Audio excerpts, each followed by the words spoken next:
తీసుకున్నారంటే ఎవడో అబ్జెక్షన్ పెట్టేది లేదండి. ఇది నదీ పరివార ప్రాంతంలో ఇసుక తీయడానికి అనుమతి లేదు. హైకోర్టు కూడా స్పష్టంగా చెప్పింది. కానీ ఈ బడా నాయకులు రంగనాథరాజు గారి తోటి ఈ ముఠా అంతా లోకల్ నాయకులు కలిపి చేసే కుజెత్తులు కుసందాలతోటి ఇదంతా అక్రమంగా తోడుకుంటున్నారు. ఒక గ్రామానికి ఏటుకట్టు ఎక్కడికక్కడ కుంగిపోయింది. అడిగిన నాదుడు లేడు.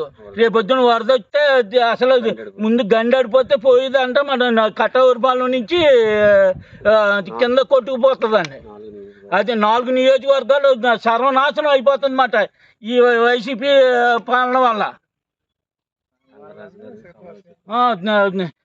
రంగనాథ్ ఈ రాజుగారే అడ్డాగా ఉండి పర్మిషన్ లేకపోతే వెనకాల ఉండి నడిపిస్తున్నాడు లోకల్ నాయకుల చేత వాళ్ళ చేత.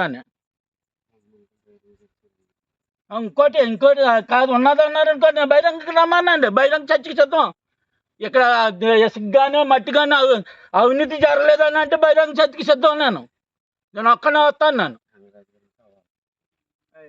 ఊరు పంచాయతీలోకి వచ్చి పర్మిషన్ ఉంటే చూపించమనండి. విఆర్ఓ గారికి, మా గ్రామ సెక్రటరీ గారికి చూపించి, మా సర్పంచ్ గారికి చూపించి ఎలాగున్నా తీసుకుంటున్నాం అని చెప్పమానండి. అలా కదండి. ఇప్పుడు ఈ అన్నిటికి మీ లోకల్ ఎమ్మెల్యే రంగనాథరాజు గారికి తెలిసే జరుగుతుందా? తెలిసే పక్కాగా తెలిసేనండి.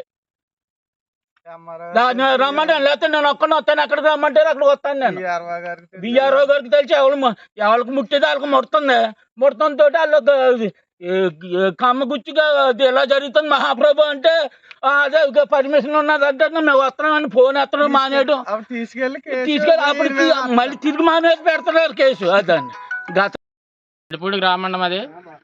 ఇక్కడ మన దీపావళి నుంచి కూడా పర్మిషన్ లేనటువంటి పేపర్లు లేకుండా ఇక్కడ ఇసుక అనేది దౌర్జన్యంగా అనేది తరలిస్తున్నారు. దాన్ని మేము అడ్డుకుంటే మాకు పర్మిషన్ ఉందని చెప్తున్నారు. కానీ ఇక్కడ ఎటువంటి పర్మిషన్ లేదు. పోలీసు వారు వచ్చినా సరే వారికి ఎటువంటి కూడా సమాధానం చెప్పట్లేదండి.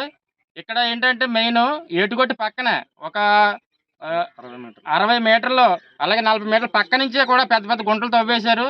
రేపొద్దుట మనకి గోదావరి వచ్చేటప్పుడు ఈ యొక్క నది ఏటుగొట్టు గండి పడే అవకాశం ఉంది.